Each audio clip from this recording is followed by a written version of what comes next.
수업을 시작하겠습니다. 자, 오늘은 교과서는 114페이지, 학습지는 11페이지, 망원경을 이용한 전체 관측 수업하도록 하겠습니다. 먼저 동영상부터 보겠습니다.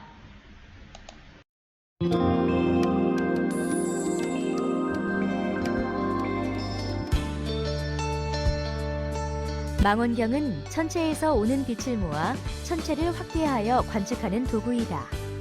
망원경은 눈에 보이는 빛을 모으는 방법에 따라 굴절 망원경과 반사 망원경으로 구분된다.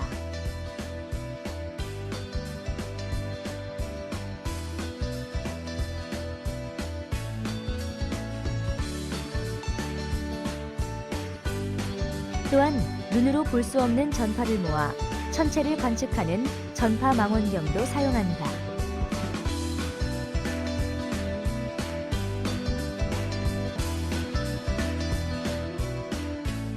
그리고 천체를 더 잘 관측하기 위해 우주에 띄워놓은 망원경도 있다.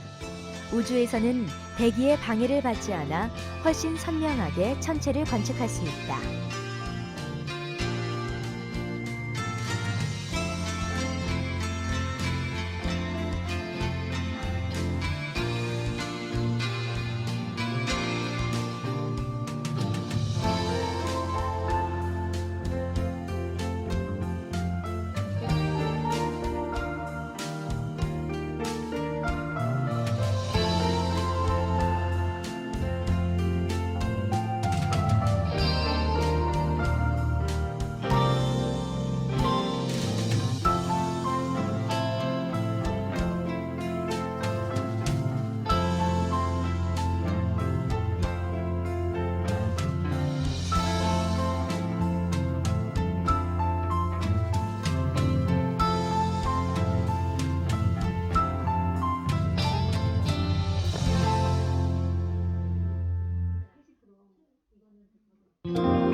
자, 천체 망원경 구조와 기능을 먼저 배우도록 하겠습니다. 천체 망원경에는 렌즈가 두 군데 있습니다. 자, 어디 있느냐면 여기에 우리가 눈을 갖다 대고 접하는 부분입니다. 이 렌즈를 무슨 렌즈라고 하느냐면 눈을 접한다고 눈 안자를 써서 접안 렌즈라고 합니다. 자, 우리 1학년 때 볼록 렌즈, 어묵 렌즈 배웠죠? 상을 확대해서 눈으로 볼 수 있는 역할을 하는 렌즈가 이 접안 렌즈입니다. 이 접안 렌즈는 교체해서 배우를 높일 수도 또 낮출 수도 있습니다. 자, 그 다음 또 렌즈가 어디 하나 있느냐면 여기 요 렌즈, 요거는 이제 천체 같은 물체를 대한다, 접한다고 무슨 렌즈? 대물 렌즈라고 합니다. 자, 요 대물 렌즈가 하는 역할은 밤에 별에서 오는 빛은 엄청 작을 거니까 그 빛을 빛을 모으는 역할을 하며 요 지름이 클수록 요거의 지름이 클수록 빛을 많이 모을 수 있습니다. 자, 그리고 이 대물 렌즈와 접안 렌즈를 연결해주는 이 긴 통을 경통이라고 합니다. 자, 그 다음 밑에 보면 요 다리 3개가 있죠. 요거 망원경을 받쳐주는 거 요걸 다리가 3개라고 요 다리 삼각대라고 합니다. 자, 그리고 이 경통이랑 삼각대를 연결해주는 이 부분, 요 중방 부분, 요거는 이제 이렇게 움직일 수 있습니다. 이렇게 경통을, 내가 보고 싶은 쪽으로 경통을 옮겨야 되겠지? 그때 이렇게 돌릴 수 있게끔 만들어져 있습니다. 요 부분을 뭐라고 하느냐면, 가대라고 합니다. 이 천체 망원경을 이렇게 옮기다 보면, 제일 무거운 부위가 이 가대라는 부분입니다. 자, 그리고 여기 보면, 추가 있는데, 요 추를 망원경의 균형을 맞춘다고 균형추라고 합니다. 이 앞쪽이 길고 뭐 뒤쪽이 짧고 이러면 한쪽으로 기울겠지. 그걸 이 균형추로 이제 균형을 맞춥니다. 또 이 주망원경, 이 주가 된다 이거지. 주망원경 위에 조그마한 소형 망원경이 있습니다. 요 소형 망원경을 뭐라고 하느냐면 주망원경을 보조한다고 보조망원경이라고 합니다. 그리고 영어에 찾다라는 find라는 뜻이 있잖아. 영어로 이제 finder라고도 합니다. 자, 뭐냐면 우리 이 주망원경은, 우리 천체 망원경은 별이 너무 멀리 있어서 조그맣게 보여서 잘 안 보여서 크게 확대해서 보는 게 천체 망원경이지. 그러면 그 넓은 데서 벌써부터 크게 확대해서 보면 이게 찾기가 어렵잖아. 코끼리 다리에 코끼리 다리만 보이듯이. 그래서 요 보조 망원경으로 먼저 상을 finder 찾은 다음에 그 찾은 별을 주망원경을 크게 확대해서 봅니다. 그래서 먼저 찾는 데 쓴다고 finder, 주망원경을 보조한다고 보조망원경이라고 합니다. 자, 이름 기억합시다. 자, 요거 무슨 렌즈? 대물 렌즈. 물체, 뭐 천체 같은 걸 접한다. 대면한다. 대물 렌즈. 눈을 접한다. 우리가 눈을 갖다 대고 보는 부분 접안 렌즈. 그 다음에 요 밑에 다리는 삼각대.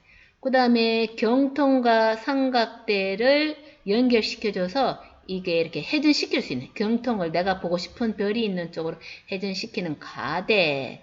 그 다음에 경통이 이렇게 기니까 균형이 안 맞으면 이렇게 쏟아지겠지. 균형을 맞추는 균형추. 그 다음 주망원경으로 확대하기 전에 먼저 별을 찾는 데 쓰는 망원경, 보조망원경, 파인더 기억하십니다. 그러면 전체 망원경을 어떻게 사용하는지 사용법. 첫 번째, 전체 망원경을 이제 이용해서 별을 보려면 이제 이 전체 망원경이 필요한데, 이 전체 망원경을 이렇게 조립 다 해서 차에 싣고 갈까?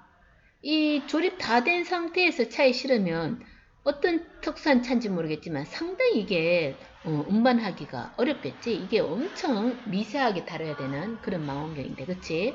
보통 우리 학교에서 사용하는 망원경은 제일 싼 거 한 500만원 정도 한답니다. 집에서 쓰는 거에 한 100만원 정도 하겠지만, 그치? 자, 그러면 이 전체 망원경을 다 조립하기 전에 가방에 넣어서 가지고 가서 내가 보고 싶은 장소에서 이제 전체 망원경을 조립합니다. 별을 보려면 공기가 아주 깨끗한 곳에서 봐야 되겠지. 우리 뭐 캠핑 가거나 시골에 가서 밤에 보면 대전에서와는 비교가 안 될 정도로 별이 반짝반짝하고 막 쏟아질 것 같잖아, 그치? 자, 전체 망원경 조립하는 방법. 제일 먼저 1번. 요거 다리 이름을 뭐라고 하더라? 3개 있다고. 첫 번째, 삼각대를 세웁니다. 자, 삼각대 세운 다음에 여기에 경통을 내가 보고 싶은 쪽으로 돌려야 될 때 돌릴 수 있는, 회전할 수 있는 이 부분, 옮길 때 제일 무거운 부분, 이걸 뭐라 그래? 가대라고 하는데 이 가대를 띄웁니다. 그 다음 세 번째, 여기에 균형추입니다. 먼저 균형봉을 띄우고 요 균형추를 띄웁니다. 균형추를 끼우는 이유는 이쪽이 더 무겁거나 하면 이쪽이 이렇게 쏟아지겠지. 요 균형추를 끼워서 얘가 밑으로 쏟아지지 않도록 하는 그런 역할을 합니다. 세 번째, 균형추를 끼우고, 그 다음에 네 번째, 이 통이 뭐더라? 대물 렌즈, 접안 렌즈 사이에 연결하는 통. 그 다음에 경통을 끼웁니다. 그 다음 다섯 번째, 요 망원경 뭐지? 우리가 주망원경, 이 주망원경 쓰기 전에 먼저 별을 찾는 데 쓰는 거, 오케이. 보조망원경 끼우고, 그 다음에 제일 미세한 렌즈, 비싼 렌즈, 접안 렌즈를 끼웁니다. 그 다음에 마지막에는 이 균형추를 이용해서 균형을 맞춥니다. 자, 여기서 균형을 맞춘다는 건 이 경통의 앞과 뒤에 균형을 맞춘다, 그런 뜻입니다. 자, 천체망원경을 조립을 다 했으면 이제 천체망원경의 시야 맞추기를 해야 됩니다. 자, 무슨 말이냐면 보조망원경의 시야와 주망원경의 시야가 이제 일치하도록 맞추는 건데, 그걸 파인더 정렬이라고 합니다. 자, 그럼 순서는 이제 이 주망원경을 이렇게 주망원경을 이제 저반 렌즈를 들여다보면서 이제 앞에 어떤 물체를 하나 찾습니다. 물체. 이렇게 찾은 다음에 요 망원경을 이렇게 저반 렌즈 들여다보면 이렇게 십자선이 그려져 있는데 이 물체가 십자선의 중앙에 오도록 이제 주망원경을 맞춥니다. 이렇게 맞춘 다음에 이번에는 이제 파인더 보조망원경을 보면서 보조망원경에도 이렇게 십자선이 그어져 있는데 이 십자선 중앙이 이 물건의 중앙에 가도록 맞춥니다. 그러면 이 주망원경과 보조망원경의 시야가 이제 일치하게 됩니다. 이걸 파인더 정렬이라고 합니다. 이제 망원경 조립도 했고 그 다음에 파인더 정렬도 했습니다. 파인더 정렬이 뭐였지? 주망원경과 보조망원경의 시야가 일치하도록 맞추는 거. 자, 보조망원경으로 상을 찾은 다음에 요 주망원경으로 확대해서 본다 그랬다. 자, 그럼 관측하는 방법. 첫 번째, 설치는 아까 조립하는 방법 얘기했습니다. 그 다음 두 번째, 뭐를 먼저 찾는다? 오케이, 보조망원경으로 이제 상을 찾습니다. 그 다음 세 번째, 뭐지? 오케이, 주망원경으로 보는데, 첫 번째, 이게 배우를 높일 수가 있습니다. 뭐 저반 렌즈를 바꾼다거나 이렇게 해서 처음에는 뭐로? 저배율로 본 다음에 좀 더 뭐 자세히 보고 싶다고 그러면 고배율로 확대해서 봅니다. 자, 이렇게 해서 이제 천체 망원경을 이제 이용해서 관측을 하는데 별이나 이제 태양을 관측하겠지. 그런데 절대 태양을 볼 때는 직접 저반 렌즈로 직접 태양을 보면 안 됩니다. 그러면 실명할 수가 있습니다. 그래서 어떻게 하느냐면 태양 투영판이라고 해서 태양 투영판을 끼워서 간접적으로 봐야 되지 태양을 직접적으로 보다가는 눈을 다치는 수가 있습니다. 자, 그러면 학습지 12페이지 형성평가 한 문제 있는데 한번 풀어볼까요? 그림은 전체 망원경을 나타낸 것이다. 이에 대한 설명으로 옳지 않은 것은 A 이름이 뭐더라? 천체 같은 물건을 접한다고 대물 렌즈 빛을 모으는 역할을 합니다. B는 경통 대물 렌즈와 저반 렌즈를 연결하는 통이죠. C 대물 렌즈 주망원경으로 확대해서 보기 전에 먼저 찾는 역할을 하는 거 찾는다고 finder 또는 무슨 망원경? 주망원경 보조한다고 보조망원경. D는 눈을 접한다고 별을 크게 확대해서 보는 렌즈가 들어있습니다. 저반 렌즈. F는 경통을 돌릴 수 있지. 제일 무거워. 가대. F는 경통 안 쏟아지게 균형 맞추는 거.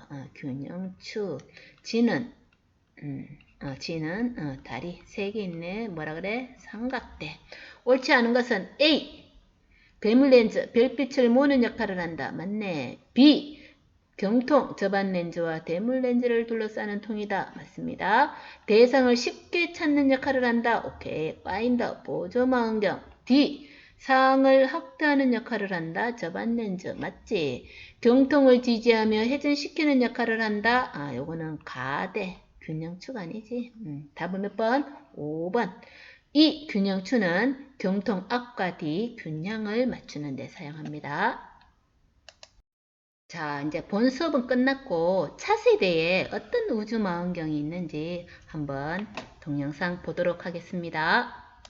우주의 신비를 풀기 위한 차세대 망원경 개발이 완료됐습니다. 26년째 관측을 수행 중인 허블 망원경을 대체할 예정인데요. 주요 임무는 우주 최초의 빛을 관측하는 겁니다. 역대 최대 규모의 망원경을 신방실 기자가 소개해드립니다.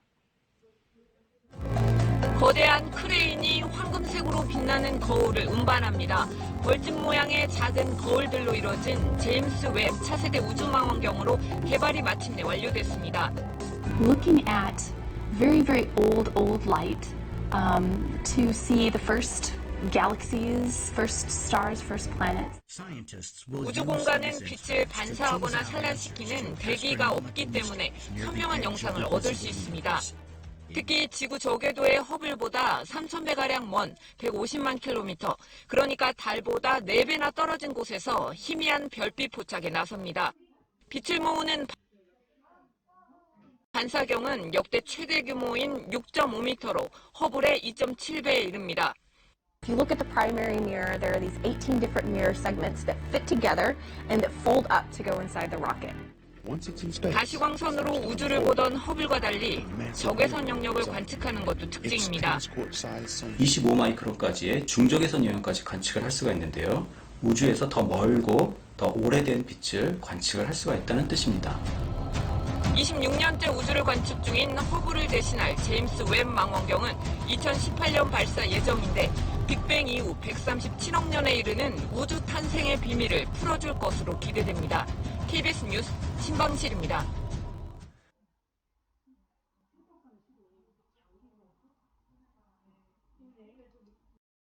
그러면 여러 가지 방법의 연구에 의해서 밝혀진 태양에 대해서 좀 더 한번 동영상을 통해서 보겠습니다.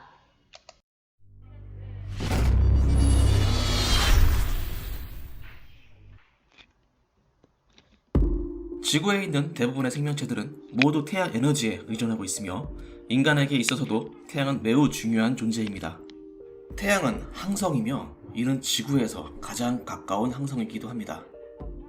또한 태양은 자연이 만들어낸 가장 완벽한 구체이며 우리는 태양보다 더 완벽한 자연계의 구체를 알지 못합니다. 태양은 태어난 그 순간부터 지금까지 계속해서 수소를 연소해오고 있으며 앞으로도 아주 오랫동안 계속해서 수소를 연소하게 될 겁니다. 이 거대한 별은 다른 모든 행성들이 공전하고 있는 태양계의 중심에 위치해 있으며 태양계 전체 질량의 99.8%를 차지합니다.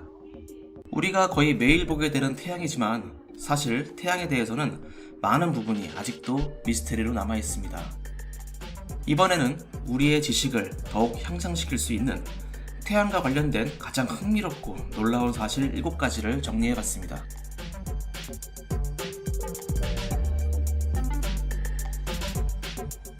나사의 과학자들은 매 11년마다 태양이 자신의 자기장을 뒤집어 놓는다라고 말하고 있습니다.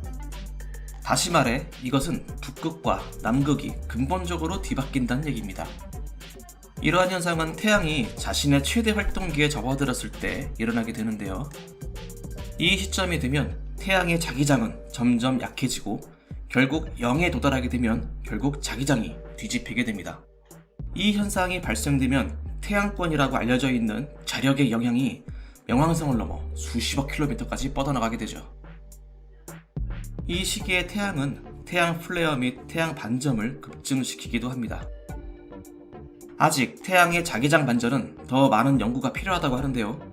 이 현상을 설명하고 있는 몇몇의 이론들이 있지만 아직 완벽하고 정확한 것으로 인정받고 있는 이론은 없습니다.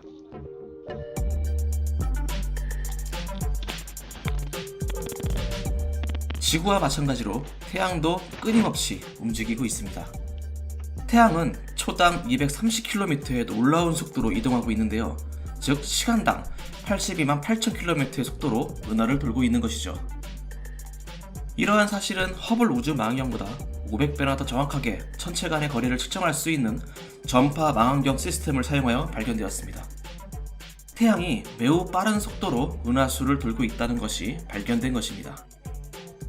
또 하나 흥미로운 사실은 우리 태양계가 만들어진 이후 태양은 단지 25번 정도 은하수의 공전을 완료했다는 점입니다.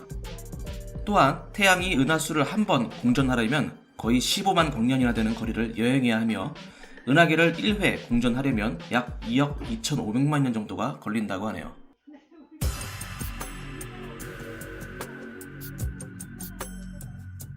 우주 토네이도는 태양 표면에서 발생되는 강력한 토네이도입니다. 이들은 지구에서 발생되는 토네이도와 비슷하게 생겼지만 수천 배나 더 크고 강력하죠. 이들은 섭씨 수백만 도의 온도에서 시간당 약 9,600km의 속도로 회전하며 강력한 자성을 띠고 있습니다. 이 괴물 같은 토네이도는 약 1,600km의 넓이와 약 160km의 높이를 가지고 있는데요. 시기와 장소를 가리지 않고 약 11,000개의 토네이도가 태양 표면에서 끊임없이 발생되고 있습니다. 우주 토네이도는 태양 아래에 있는 에너지를 표면으로 운반해주는 역할을 하기도 하는데요. 이 에너지는 전자기파의 형태로 전달된다고 합니다. 과학자들에 따르면 만약 우리가 이 자기화된 플라즈마가 어떻게 에너지를 전달하는지 정확하게 이해할 수 있게 된다면 우리는 더욱 자유롭고 깨끗한 에너지를 생산할 수 있는 기술을 얻게 될 것이라고 합니다.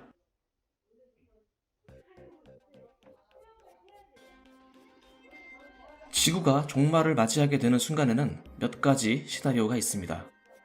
여러 시나리오 중 하나는 태양이 지구를 삼켜버리게 되는 시나리오인데요.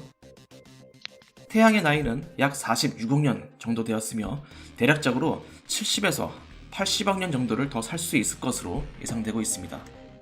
그렇기 때문에 과학자들은 아직 태양을 젊은 별이라 결론 내리고 있는 것이죠. 태양의 수명이 거의 다 되어가면 태양은 천천히 팽창하여 적색 거성이 됩니다.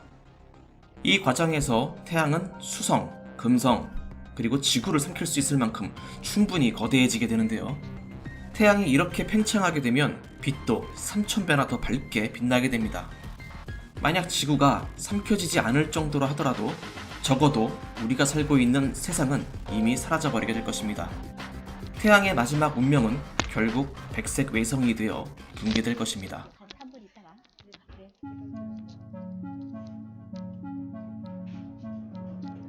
태양으로부터 나오는 열이나 빛은 지구에 도달하는데 불과 8분 20초밖에 걸리지 않습니다. 그러나 태양의 중심에서 나오는 열이 그 표면에 도달하는 데에는 약 100만 년이나 걸린다고 합니다. 태양의 코어와 태양의 표면 사이의 거리는 약 70만 킬로미터 정도인데요. 코어의 중앙에서 생성된 열 또는 광자 입자가 빛의 속도로 이동한다면 표면에 도착하는데 단 2.3초면 충분할 겁니다. 하지만 실제로 표면까지 도달하는 시간이 이렇게 느려지게 되는 이유는 태양 내부의 고밀도 물질과의 상호작용 때문입니다. 광자는 무작위 걸음으로 알려진 과정을 겪으면서 태양 안에서 이동하게 되는데요. 간단히 말해 태양 내부에 있는 고밀도의 물질 때문에 멀리 이동할 수 없게 되는 것입니다. 이들은 원자와 부딪히게 되고 흡수된 뒤 다시 임의의 방향으로 방출됩니다. 이러한 일들은 어디까지나 수학적 가설일 뿐이며 열이 표면으로 빠져나가는 정확한 시간에 대해서는 과학자들 사이에서도 여전히 논란이 많다고 합니다.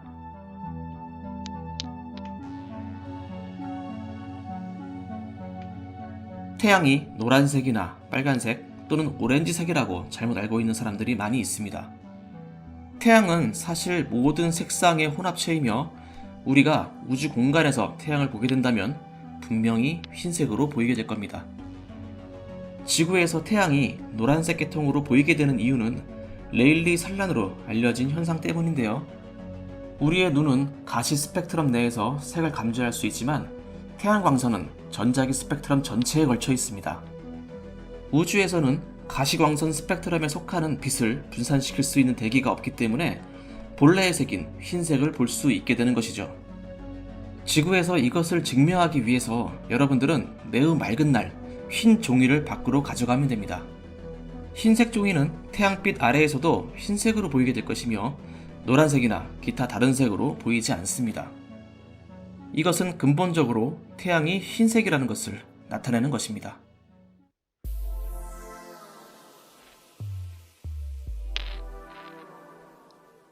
태양은 매우 크고 강력한 원자로라고 할 수 있습니다. 우리는 결코 원자력 발전소를 태양처럼 멋지게 만들어낼 수는 없을 겁니다. 매 초마다 태양은 6억 톤의 수소를 소비하고 있는데요. 매초 태양은 핵 융합을 통해 약 900억 메가톤의 에너지를 생산해내고 있습니다.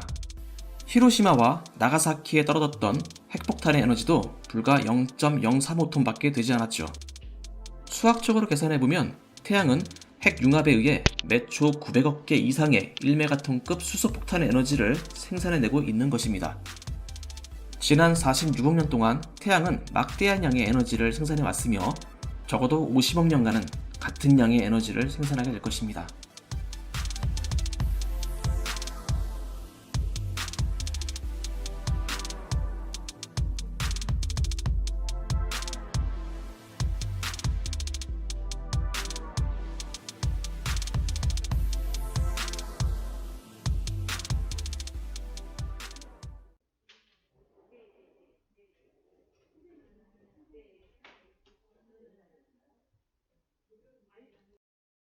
수고하셨습니다.